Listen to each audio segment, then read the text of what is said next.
Hello, good morning दोस्तों। DOS speaking English में आपका स्वागत है। डॉस एकेडमी में हम राजीव मिश्रा आपको सिखा रहे हैं how to speak in English with fluency. जैसा कि आप देख रहे हैं, इज एम आर प्रेजेंट, इसके ऊपर प्रेजेंट लिखा, प्रेजेंट पास्ट फ्यूचर। मैं आपको कहानी के माध्यम से बहुत ही सिंपल वे में इंग्लिश बोलना सिखा रहा हूँ। आप बहुत ध्यान से सुनिएगा और समझिएगा भी। पूरी लाइफ में यही जो आपके सामने दिख रहा है यही है, ये मान के चलिएगा। प्रेजेंट पास्ट फ्यूचर, ये जो इज एम आर लिखा है इसका हिंदी होता है।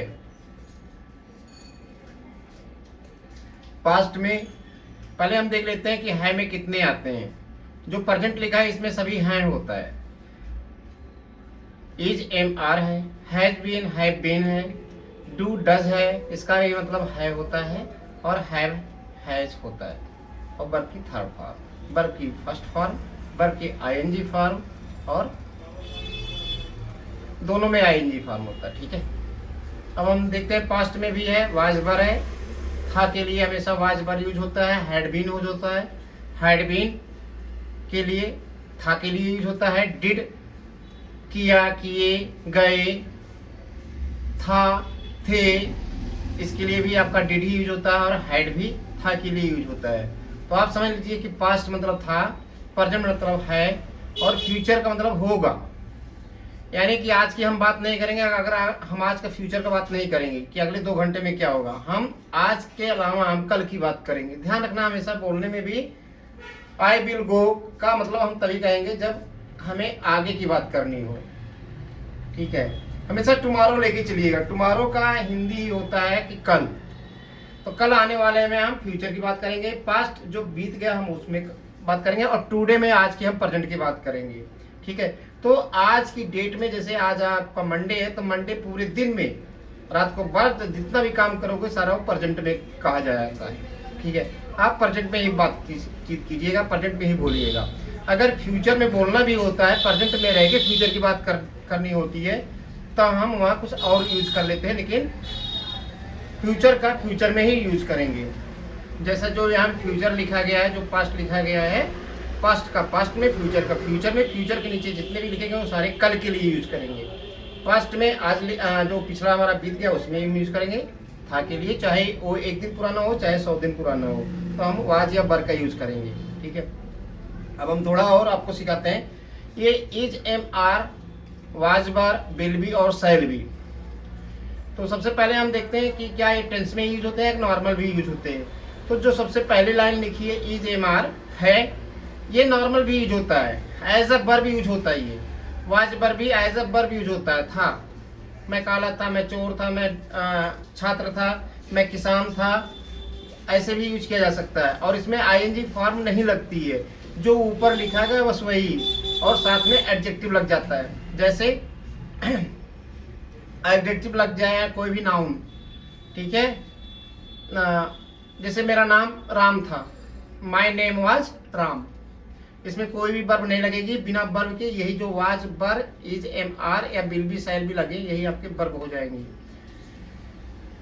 मैं राजीव हूँ, आई एम राजीव। वह राम है, ही इज राम। तुम चोर हो, यू आर थीफ। समझ गए, ये प्रेजेंट में हमने है लगा के बात किया। जैसे तुम अच्छे हो, यू आर गुड। मैं अच्छा हूँ, आई एम गुड। राम अच्छा है, राम इज गुड। तो आपने देखा जितने अभी हमने सेंटेंस बनाए सब में इज एम आर ही लगा, बाकी कोई वर्ब यूज नहीं की गई। ऐसे ही राम अच्छा था, राम वाज गुड। वे अच्छे थे, दे वर गुड। ठीक है, तो सिंगुलर और प्लूरल दोनों में होते हैं, प्रेजेंट में भी होंगे, पास्ट में भी होंगे, फ्यूचर में भी होंगे। ठीक है, फ्यूचर में देख लीजिए, will be, you will be thief, तुम चोर होगे। सी विल बी राइट, वो सही होगी। आई विल बी थीफ, आई और बी के साथ शैल यूज किया जाता है, बाकी सभी के साथ चाहे सिंगुलर हो चाहे प्लूरल हो, सभी के साथ विल बी फ्यूचर में।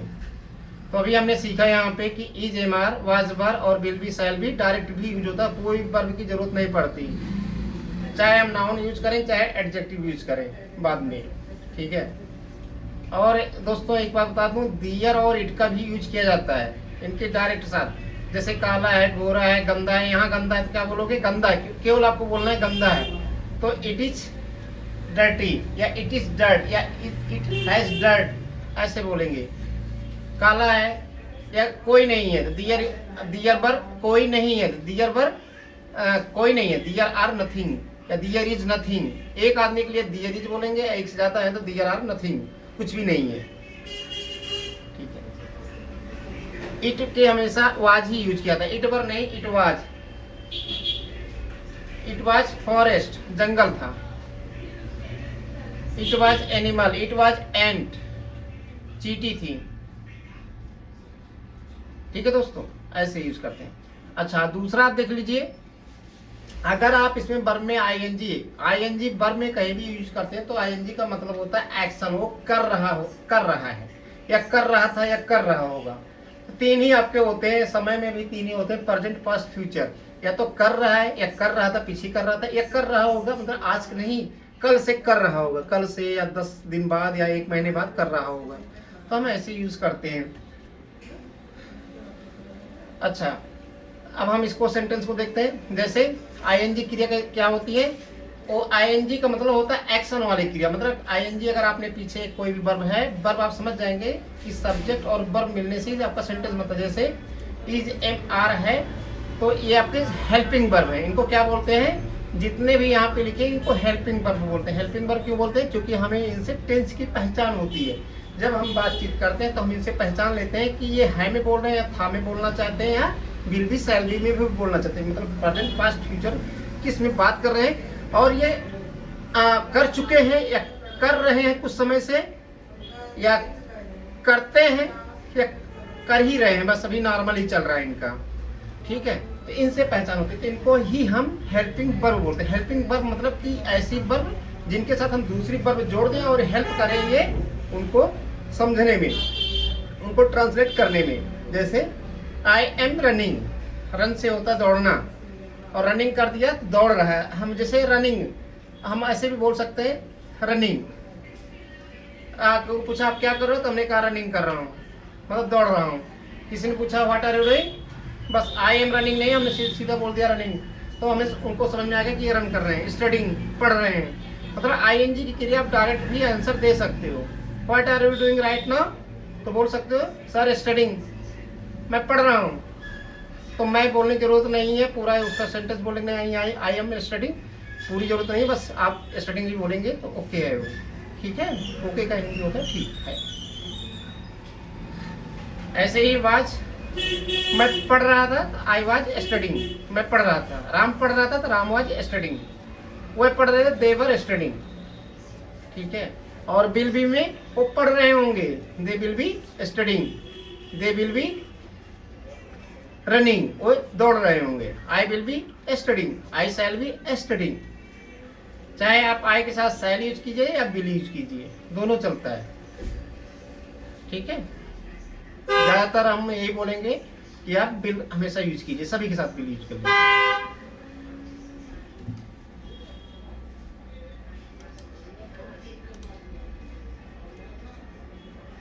ठीक है दोस्तों, अगर आपको समय बताना हो, साथ में समय, जैसे हम 2 घंटे से पढ़ रहे हैं, 2 घंटे से बातचीत कर रहे हैं, 2 घंटे से हम पढ़ा रहे हैं, 2 घंटे से हम पढ़ रहे हैं, तब आप फर्स्ट वाला यूज ना करके इजेमार आप करेंगे हैज, हैव या हैड या विल हैव और शैल हैव। हैव का मतलब ही समझ लीजिए कि हैव और बीन। हैव होता है अपने साथ हो रहा है या किसी के साथ हो रहा होता है, कोई चीज हो रही होती है। और बीन जब आप लगा देते हो तो बीन का मतलब होता है घटना घटित हो चुकी है। जैसे गोली बंदूक से छूट चुकी है तो हम उसे बीन समझ लीजिए, बीन, बीन। और हैड, हैव, विल हैव ये डिनोट करेंगे, उसको दिखाएंगे कि हाँ ये काम हुआ है, इसके साथ हुआ है। तो हैव का मतलब होता है पास में, और हैव तभी यूज कीजिएगा अपने दिमाग में, डॉस में बिठा लीजिए कि हैव हमें तभी लगाना होता है जब कोई चीज घटना घट चुकी है। घटना घटने का मतलब यह है कि काम आपका कुछ हो चुका है। ठीक है, किसी के द्वारा किया जा चुका है या किसी आपने कुछ काम किया हुआ है। तो जो किया हुआ है वो किसी न किसी की सहायता से हुआ है काम। अगर वो अपने आप भी हुआ तो ऑटोमेटिकली हुआ है, लेकिन हुआ है वर्क, ठीक है। इसीलिए हम हैव या हैज का यूज करते हैं स्पोकन में। और सिंस या फार हम यूज करेंगे समय बताने के लिए, सिंस, फार या फ्रॉम। एक चीज और होता है इसमें, सिंस, फार या फ्रॉम भी हम यूज करते हैं। इधर लिख देते हैं फ्रॉम। फ्रॉम आपको बहुत कम मिलेंगे, फ्रॉम कहीं कहीं आपको मिलेगा, ठीक है। फ्रॉम भी यूज किया जाता है। जैसे मैं 2 घंटे से पढ़ रहा हूँ अलग होता है, पढ़ाने का टीच होता है, पढ़ रहा हूँ का स्टडिंग होता है, रीड। दोनों में से आप कोई भी यूज कर सकते हैं। तो मैं 2 घंटे से पढ़ रहा हूँ, मैं पढ़ रहा हूँ तो आई एम स्टडिंग। मैं 2 घंटे से पढ़ रहा हूँ, I have been studying for 2 hours. मैं 2 घंटे से पढ़ा। अगर आपको पर्टिकुलर टाइम पता हो कि मैं 2 बजे से पढ़ा हूँ तो आप सिंस यूज कीजिएगा। मंडे, ट्यूजडे, जैसे आपको ये समझ में आए कि कोई समय है, वो पर्टिकुलर समय होता है, आपको समझ में आ जाए कि होता है, या वो जब से आए तब से मैं पढ़ा हूँ, तो वहाँ आप सिंस यूज कीजिएगा। क्योंकि आने का समय तो कुछ ना कुछ हुआ होगा ना, 2 बजे आए होंगे, 3 बजे आए होंगे, जब भी आए होंगे तब से हम पढ़ रहे होंगे, तो आप वहाँ सिंस यूज कर लेना। जैसे ही आपको ब्रेन में हिट कर जाए, हिट एक बहुत ही अच्छा शब्द है, आप हिट कहीं भी यूज कर सकते हो। I am hitting the book, I am hitting the study. मैं स्टडी कर रहा हूँ तो I am hitting the study, ठीक है। तो हिट बहुत ही अच्छा वर्ड है। हिट आप कहीं भी बिठाएंगे बैठ जाएगा, सभी नाउन के साथ, ठीक है। तो I have been studying since you have come. मैं तब से मैं पढ़ रहा हूँ जब से आप आए हो, मतलब आपका आना तो हुआ होगा ना, टाइम तो हुआ होगा, फार नहीं आएगा, सिंस आएगा। सिंस मतलब आप आए हुए हैं। मैं तब से पढ़ा हूं जब से आप आए हैं। I have been studying since then you have come. मैं तब से पढ़ा हूं जब से आप आए हैं। दूसरे में है हैड बीन। मैं तब से पढ़ रहा था, मैं पढ़ रहा था, जैसे मैं 2 घंटे से पढ़ रहा था, तो I had been studying for 2 hours, ठीक है। और हैड बीन ये सबके साथ लगता है। मैं पढ़ रहा था मतलब पीछे पढ़ रहा था, अभी नहीं। अभी तो अगर आज की हम बात करें तो आज हम प्रेजेंट में बोलेंगे, हम पास्ट का बोलेंगे, जैसे हम पीछे कल की बात करें, टुमारो। मैं कल पढ़ रहा था, कल मैं, जैसे हम बोले कि हम 1 हफ्ते से पढ़ रहे थे, हम 1 हफ्ते से पढ़ रहे थे, हम 1 हफ्ते से बोल रहे थे। अगर बोल रहे थे तब टाक होता है, टाक का थर्ड फॉर्म, अच्छा इसमें आईएनजी फॉर्म यूज की जाती है। जैसे I had been talking, I have been saying, जैसे हम बातचीत कर रहे थे, I had been talking in this matter for 1 week later. 1 सप्ताह पहले से हम इस टॉपिक पर बातचीत कर रहे थे। समझ में आ गया? बहुत ही अच्छे समझ में आएगा, आप समझ लीजिए बस इसको आपको कंठस्थ कर लेना, अपने ब्रेन में बिठा लेना है। बिल और shall have been, bill have been या शैल हैव बीन भी आप यूज करेंगे फ्यूचर के लिए।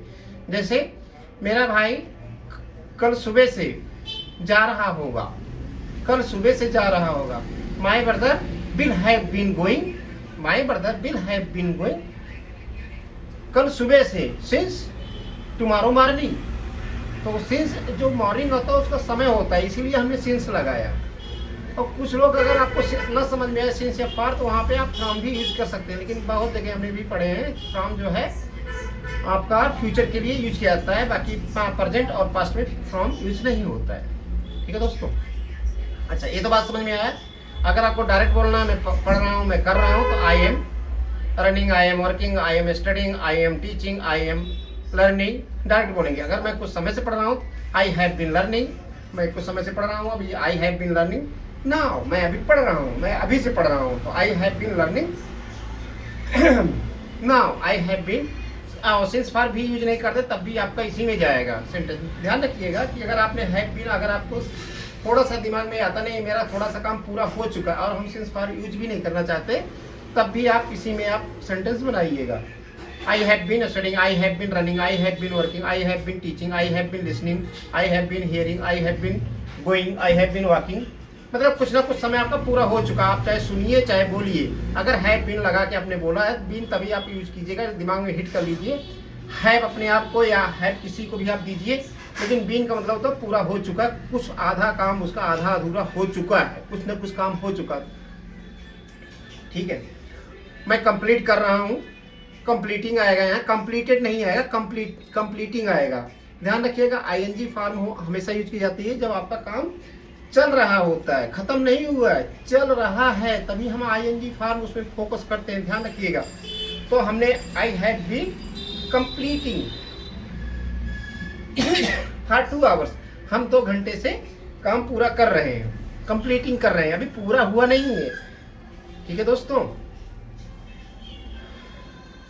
अब एक आता है बहुत ही नॉर्मल, जिससे हम ही पहचानते हैं कि ता है, ती है, किया, किए या बिल या सेल हम यूज करते हैं। वो जाएगा, वो खाएगा, वो रहेगा, बहुत ही सिंपल भी है। डू डज शुरू होता है, जैसे मैं आया, आई कम, मैं आता हूँ, मैं आया, आई केम।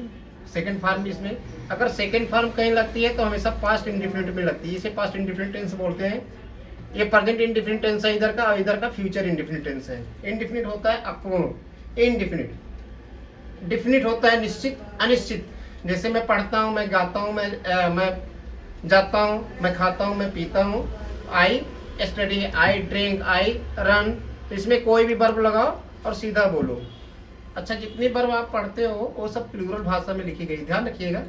और जितना आप सब्जेक्ट पढ़ते हो वो सिंगुलर और प्लूरल दोनों में होते हैं। वो आगे हम चैप्टर में आपको बताएंगे, तो ध्यान रखिएगा। डू हमेशा प्लूरल के लिए यूज किया जाता है और डज हमेशा सिंगुलर के साथ यूज होता है, सिंगुलर सब्जेक्ट के साथ। वर्ब की पहली फॉर्म होती है। जैसे अगर मैं बोलूँ मैं जाता हूँ तो मैं बोलूँगा आई गो। अगर मैं बोलता हूँ राम जाता है तो बोलूँगा राम गोज। क्यों बोलूँगा गोज? क्योंकि राम जो है आपका सिंगुलर नाउन है, सिंगुलर सब्जेक्ट है, तो वर्ब भी आपकी सिंगुलर लगती है, तो सिंगुलर के साथ हम यस या यस वर्ब में जोड़ देते हैं, इसीलिए राम गोज हो जाता है। अगर इसे हम इंट्रोगेटिव बनाते हैं तो यही डज और डू आपके इंट्रोगेटिव या नेगेटिव में काम करते हैं। डज राम गो, और वर्ब आपका यस हट जाता है, वहाँ पे यस यहाँ लग जाता है ना, इसीलिए यस वहाँ हट जाता है। डज राम गो, क्या राम जाता है? राम नहीं जाता है, राम डज नॉट गो, ऐसे होता है। ठीक है। डिड वर्ब की अगर कहीं सेकंड फॉर्म यूज होती है तो केवल इसी जगह यूज होती है, पहली बार में। राम पढ़ा या राम ने पढ़ा, चाहे राम पढ़ा चाहे राम ने पढ़ा, तो वहां पे दोनों में एक ही इसका ट्रांसलेट होगा, राम स्टडीड। क्या राम पढ़ता है या राम नहीं पढ़ता, तो राम डिड नॉट स्टडी, और वर्ब फर्स्ट फॉर्म में चेंज हो जाती है। ये भी ध्यान रखिएगा। जैसे इसका निगेटिव इंट्रोगेटिव कुछ भी बनता है, केवल एक ही सेंटेंस इसका बनता है सेकंड में, बाकी इसके जितने भी सेंटेंस बनेंगे वो वर्ब की फर्स्ट फॉर्म आ जाएगी। ठीक है। और बिल या साइल उसमें वर्ब की फर्स्ट फॉर्म। जैसे मैं जाऊंगा आई विल गो, वो पढ़ेगी, सी विल स्टडी, पहली फॉर्म वर्ब की फर्स्ट फॉर्म। वर्ब की 4 फॉर्म होती हैं, first, second, third and fourth. तो आपने देखा इसे जो वर्ब की आईएनजी बोलते हैं, इसे यही बोलते हैं फोर्थ फॉर्म। ठीक है। तो फर्स्ट फॉर्म हो गया, सेकंड फॉर्म यहाँ यूज होती है, थर्ड फॉर्म यहाँ यूज होती है। थर्ड फॉर्म क्या है? थर्ड फॉर्म तभी यूज करेंगे हैव हैज के साथ। और जैसे हमने वहाँ पे बीन लिखा था, तो बीन का मतलब हुआ हुआ, होना। बीन का मतलब होता है होना, कुछ काम आपका हुआ है और साथ में भी चल भी रहा है। आप ध्यान दीजिएगा, थोड़ा सा ध्यान दीजिए कि हमने लिखा I have been studying for 2 hours. मैंने बोला मैं पढ़ रहा हूँ 2 घंटे से, तो जब 2 घंटे से मैं पढ़ रहा हूँ तो कुछ समय तो बीता होगा, कुछ न कुछ काम तो हुआ ही होगा, तो इसीलिए आई हैव बीन। और इसके आगे हमने बोला आई हैव बीन स्टडीइंग। ठीक है। मतलब आई हैव बीन स्टडीइंग या आई हैव बीन, मैं हो चुका हूँ, मैं हो चुका हूँ। मतलब कोई आपसे अगर बोलता तो आई हैव बीन भी आपका चल जाएगा। आई हैव बीन आपका एक परफेक्ट सेंटेंस भी है। परफेक्ट मतलब परफेक्ट सेंटेंस। जैसे यहाँ पे है बी का थर्ड फॉर्म में होता है बीन। ध्यान दीजिएगा यहाँ पे आई हैव बीन, मैं आपका हो चुका हूँ तो क्या बोलोगे? आई हैव बीन योर्स, मैं आपका हो चुका हूँ, मैं हो चुका हूँ। जैसे आपसे कोई काम बोला जाता है कि आपने काम किया है नहीं किया है, आपने खाना खाया नहीं खाया, तो आप बोलोगे, आप आंसर भी दे सकते हो आई हैव बीन। टेकन की जरूरत नहीं होता, आई हैव बीन हैड भी बोल सकते हो, हाँ मैंने खा लिया है। अगर आप मैंने खा लिया ऐसा बोलते हो तो आई हैव बीन हैड। तो हैव की थर्ड फॉर्म होती है हैड। देखिए दोस्तों, यहाँ पे जैसे हैव की थर्ड फॉर्म होती है हैड, तो ज़्यादातर हम जितने भी क्वेश्चन आंसर होते हैं, आप जैसे आपने खाना खा लिया, आप वहाँ चले गए, तो हाँ हम कर लिए हैं, हम कर लिए थे, जो भी है हम कर लिए थे। तो जैसे मैंने कर लिया है, कर चुका हूँ, लिया है, चुका हूँ, दोनों एक ही चीज़ है। मैं कर चुका हूँ, मैंने ले लिया है, अब मैं ले लिया हूँ, तो एक ही शब्द है और उसके लिए हमेशा परफेक्ट में यूज कीजिएगा। जैसे ही आप सेंटेंस सुने समझ जाइए हमें इसको किस में बिठाना है, जिसमें बिठाना है। बस यही 4 कैटेगरी होती है, चारों में से एक में आपको बिठाना है।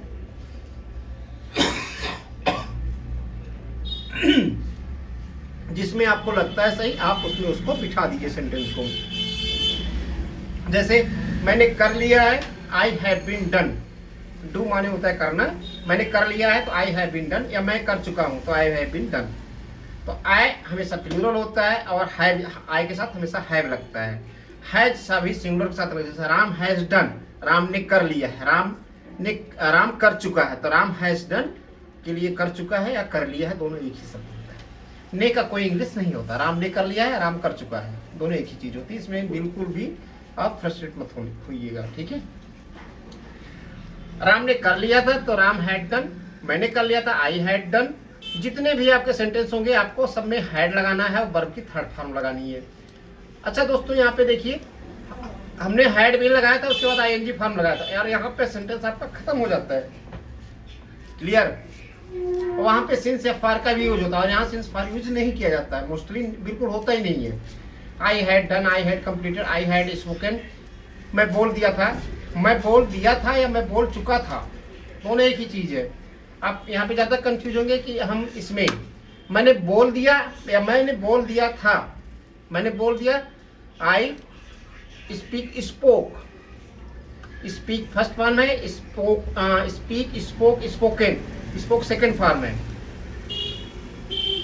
I speech, I spoke, I spoken, I had spoken. मैंने बता दिया था, I had told, I had told. मैंने बता दिया था या मैं बता चुका था। मैं आपको बता चुका था, आई हैड स्पोकन ऑलरेडी, मैं पहले से ही बता दिया था आपको। आई हैड ऑलरेडी सेड, मैंने आपको बता दिया था। बताने की इंग्लिश होता है टेल, से मतलब कहना, बताना, टोल्ड हो जाएगा। सेड माने कहना होता है, से सेड होता है। मैं जा चुका था, आई हैड गॉन, गो का थर्ड फॉर्म होता है गॉन, गो वेंट गॉन, ठीक है दोस्तों। और इसमें आई विल हैव या shall have, I will have gone, वो जा चुका होगा, वो जा चुका होगा। He will have gone, I shall have gone, मैं जा चुका हूँगा, ठीक है। बाय दिस टाइम, अब तक के तब मैं जा चुका हूँगा। तो समझ में आया दोस्तों, इसको हम फिर दोबारा भी आपको बताएंगे और आप मेरी वीडियो शेयर एंड लाइक कीजिएगा। ओके दोस्तों, bye, thank you, have a nice day.